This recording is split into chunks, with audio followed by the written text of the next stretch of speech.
Hello, and welcome to Talking General Practice, the podcast from GP Online. I'm Emma Bauer, the editor of GP Online. This week on the podcast, I'm speaking to Labour's Wes Streeting, who, if polls are to be believed, will be the next Health and Social Care Secretary after the election next week. I spoke to him on the phone this week while he was on the campaign trail, and shortly after he and Labour leader Keir Starmer had visited a GP practice in the East Midlands to set out Labour's plans for how it intends to stop the 8 a.m. scramble for a GP appointment. Coming up in this conversation, Mr Streeting talks about the struggles GPs are facing finding jobs and what Labour would do to solve this, why Labour believes general practice should receive a greater share of the NHS budget, and his views on the GP partnership model. He also talks about how he hopes to avert possible collective action by GPs this summer and why he thinks general practice has a lot to look forward to if Labour wins the election.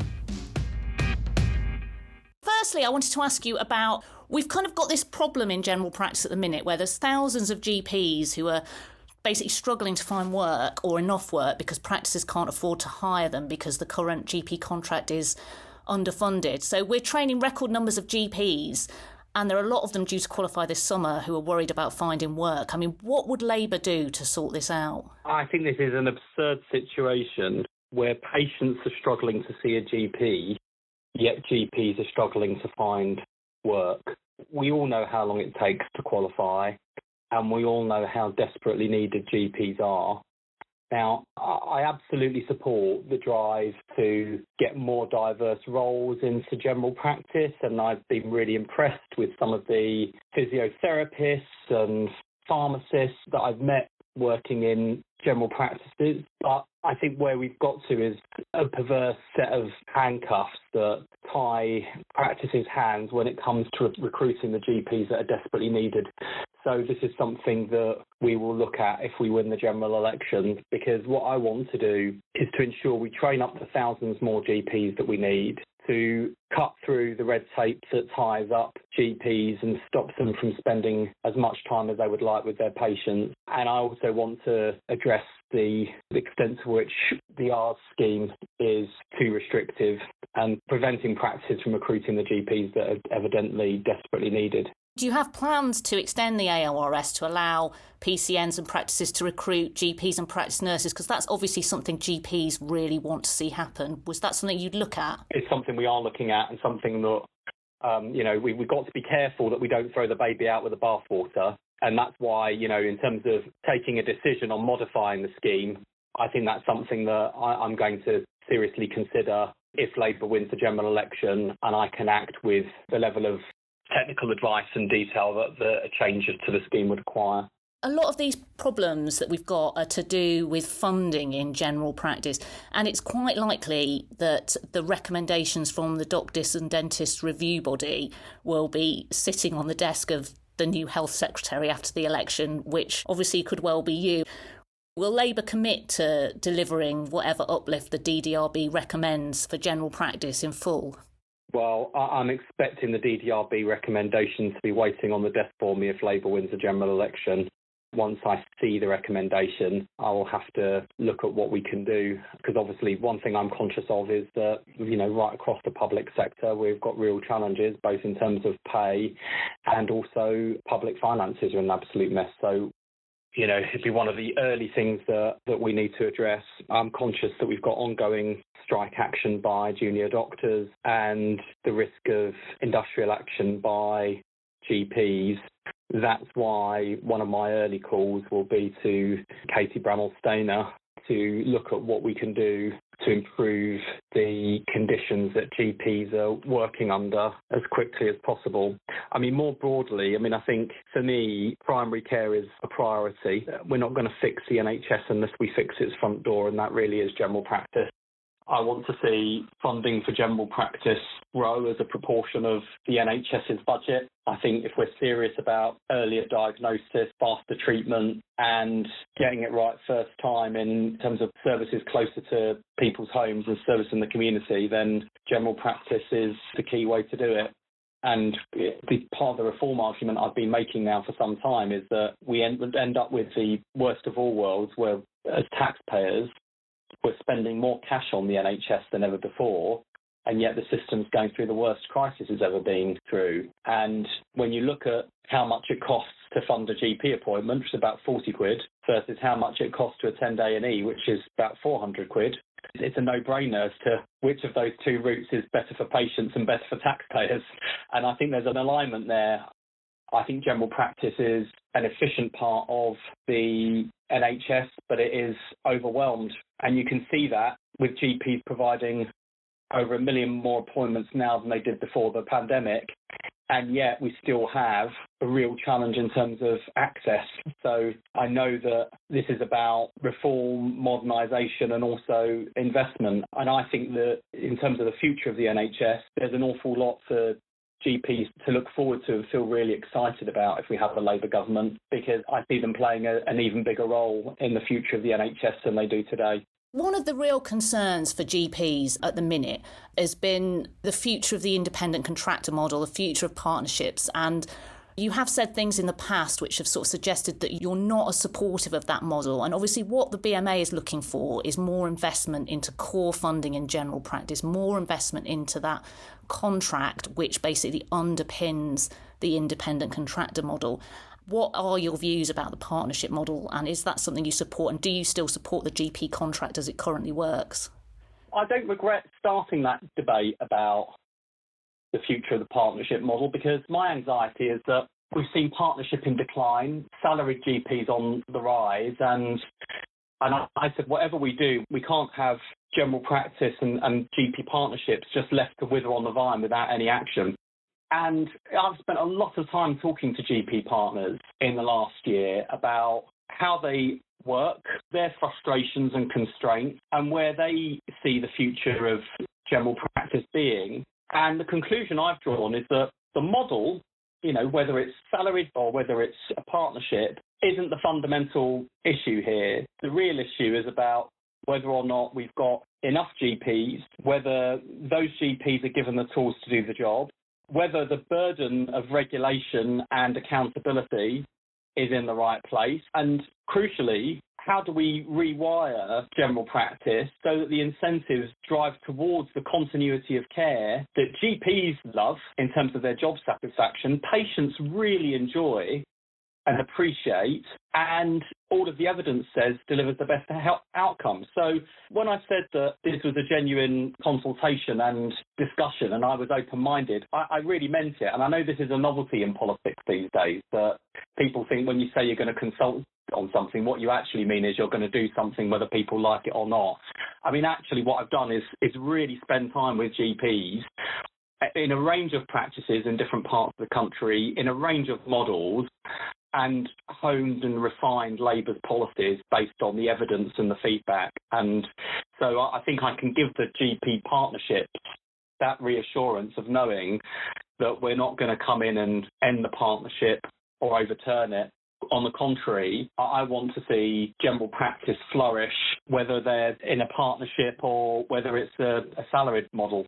You talked there about continuity, and it says in the manifesto that Labour wants to incentivise continuity. I mean, how do you see that working? I think it's absurd, to be honest, that we've got about 50 accountability measures for GPs. And when GPs have complained about workload and stress, the government's response hasn't been to address the stress, it's been to measure it. So they introduced a new measuring quaff for GPs to assess their own well-being. I mean, I'd rather tackle the stress than measure it. And I'm sure that we can reduce the number of accountability measures and, as a result of that, redirect investment and the incentives towards the continuity of care that doctors and patients love, and all of the evidence says is the most important driver of patient outcomes.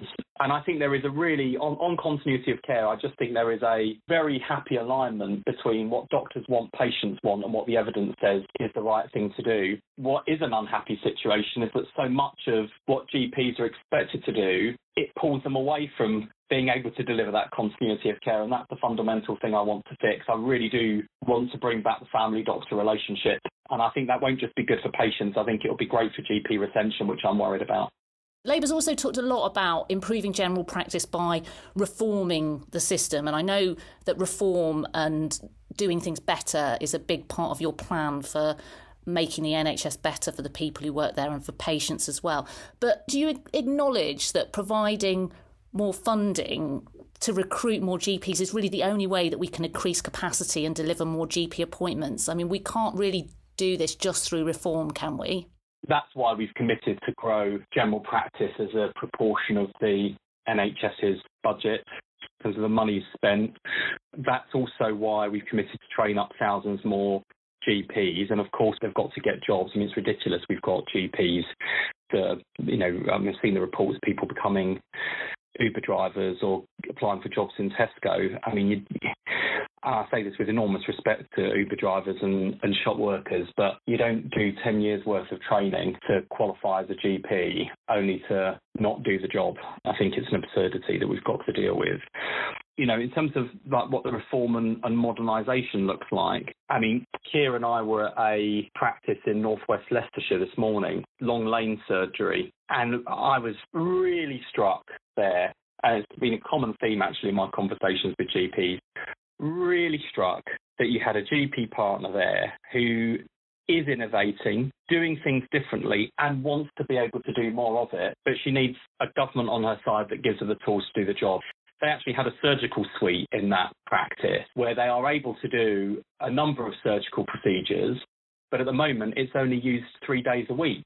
She's keen to see that space fully utilised, and she made a compelling argument that not only would that be better for patients in terms of having treatment closer to their home, it would also be more cost effective. And she thinks she can provide that service on better value for money than the local hospital. And that's the kind of, when I talk about the shift, and I know lots of people in general practice have been talking about the leftward shift, but I think that's kind of what it looks like. And one of the things we're going to do alongside recruiting more GPs and cutting through some of the red tape and looking at whether we can provide more flexibility around ARS funding so GPs can be recruited. We also want to trial some new neighbourhood health centres, which would bring a range of services under one roof. And I'm kind of looked at that practice this morning and thought, well, this is what the future could look like, with that surgery providing a whole range of services, that crucial doctor-patient relationship, the continuity of care, physiotherapy, and also some surgical procedures as well. I just think the future for general practice is already being shown to us by innovative leaders on the front line. We need to make the exceptional practice the everyday experience. And I've said often about the NHS, it's got more pilots than the RAF. I would do a hell of a lot of good if I take the things that are proven to work in a small number of places and ensure that they happen right across the country. You mentioned earlier that you would be on the phone to Dr. Katie Bramall-Stainer at the BMA relatively soon after coming into post if Labour win the election. You touched on the collective action ballot that's going on earlier. Are you confident that you could do enough to persuade general practice not to take that step? Because obviously GPs are talking about doing that from potentially the 1st of August, so it would be quite soon after the election. But are you confident you could do enough to persuade GPs not to do that if you become health secretary? Well, I certainly hope so. I mean, I think what we're seeing in general practice is an act of desperation. I don't think that this action has been proposed lightly. And as GPs are considering how to cast their vote, I don't think they're taking that decision lightly. I think it is in the fibre of the being of NHS staff to be there for their patients. And when they take a decision not to be there for their patients in some way, whether that's through strike action or action short of a strike, I think that's really serious and it's got to be taken seriously. I don't want there to be any strikes in the NHS. It's not in patients' interest. And first and foremost, it's my job to be the patient shop steward and stand up for patients' interest. I also don't think it's in the interest of staff. I don't believe that these junior doctors who are going out on strike want to be on the picket lines. I don't think they want to be losing income. And the fact that we had the first ever national nursing strikes in the NHS was a damning indictment on this government's approach to industrial relations and the lack of respect it shows its staff. And ultimately, even with the bright future of the medtech revolution, this is always going to be a people-based service. And we can't deliver the service without exceptional, caring people who work in it. And so what I want to do is hit the reset button on the relationship between NHS staff, GPs and the government if Labour wins the election. I know people are aware that I can't wave a Labour magic wand and make all the problems go away. and we're going to have a bit of give and take. I'm going to have to give, and, NHS staff, GPs, the system is also going to have to give us the benefit of time, because it is going to take time to turn the situation around. We're going to have to do this together. And I think the best thing we could do is to start from day one with a culture of respect and mutual respect and teamwork. We've got to get through this together. I'm really conscious. I've spoken at a couple of medical schools during the course of this campaign, and I've done so throughout my time as Shadow Health Secretary. New people coming into the NHS today, they've never worked in an NHS performing at its best. In fact, many people coming out of medical schools now have never worked in a good NHS. They've only ever worked in a failing NHS. But there are plenty of people, not least in general practice, who have worked in the NHS at its best and know it's possible because that's what they delivered before. And together we can do it again. And so against this bleak backdrop of the worst crisis in the NHS's history is an enormous opportunity for all of us to spend our professional lives together, taking the NHS from the worst crisis in its history to getting it back on its feet and making it fit for the future. And if we put it off, I think that is something that we will be able to be proud of for the rest of our lives. I really appreciate your time. Thank you so much. No worries at all. Cheers, bye. Well, that's it for this week. Thanks so much for listening, and thanks also to Wes Streeting for taking the time to talk with me. I'll be back next week with our regular news review, so please do join me then. In the meantime, don't forget you can keep up to date with all the latest news affecting general practice, including our coverage of the general election, and access a host of other resources on our website at GPonline.com.